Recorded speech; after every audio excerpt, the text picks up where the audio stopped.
బేసిక్గా ఇవాళ రోజున గోప్యత అనే పదానికి అర్థమైనది కాబట్టి జనాభా లెక్కల సేకరణ వాళ్ళ దగ్గర విషయంలో గోప్యత గురించి భయపడాల్సింది ఏమీ లేదు.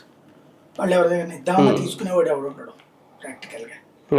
ఇంకోటి వాళ్ళ డిజిటలైజేషన్ ప్రాసెస్ ఆల్రెడీ ఇదివరకు డిజిటలైజేషన్ ఉండేది. ఇదివరకు ఏంటంటే మన దగ్గరకు వచ్చి లెక్క రాసుకుని ఆ తర్వాత కంప్యూటర్లో ఫీడ్ చేసుకునేవాళ్ళు. ఏళ్ళ తర్వాత కొన్ని దాన్ని ఫీడ్ చేయడానికి మనుషులు పెట్టుకున్నారు లాస్ట్ స్టెప్ జనగడానికి.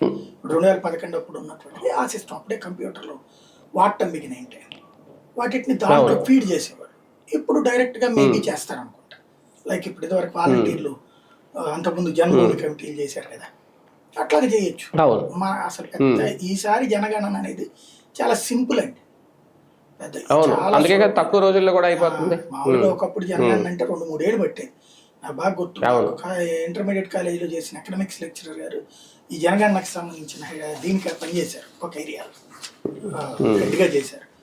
అప్పుడు చూస్తే ఎన్ని రోజు లెక్కలు, ఎన్ని పూర్తయినాయి, ఏంది టార్గెట్లు, చాలా ఉండేది తతంగం. అవన్నీ ఫీడ్ చేయడం, ఎన్ని ఫీడ్ అయినాయి, ఏమైంది, ఇదంతా పెద్ద చర్చ నడిచేది రోజు కూడా అప్పుడు. ఇప్పుడు అసలు పెద్ద చాలా సులభంగా జరిగిపోతుంది జనాభా లెక్కలు అనేటువంటి. పెద్ద కష్టమైంది. అందుకే కదా 15 రోజుల్లో అయిపోద్దట ఒక రాష్ట్రం. ఆంధ్రప్రదేశ్ అంటే 2 మోడల్స్ పెట్టారు కదా. ఒకటి డైరెక్ట్ గా మనం చేసేసుకోవచ్చు, రెండవది వాళ్ళు వచ్చి చేస్తారు. మనం చేయి వాళ్ళు వచ్చి చేస్తారు. ఇప్పుడు ఎట్లాగో మనకి ఏళ్ళు ఉన్నారు కదా సచివాలయ సిబ్బంది, 200 కుటుంబాలు చేయడం ఎంతసేపు వాళ్ళకి సరిగ్గా చెప్పాలంటే. అదే కదా. వాళ్ళకి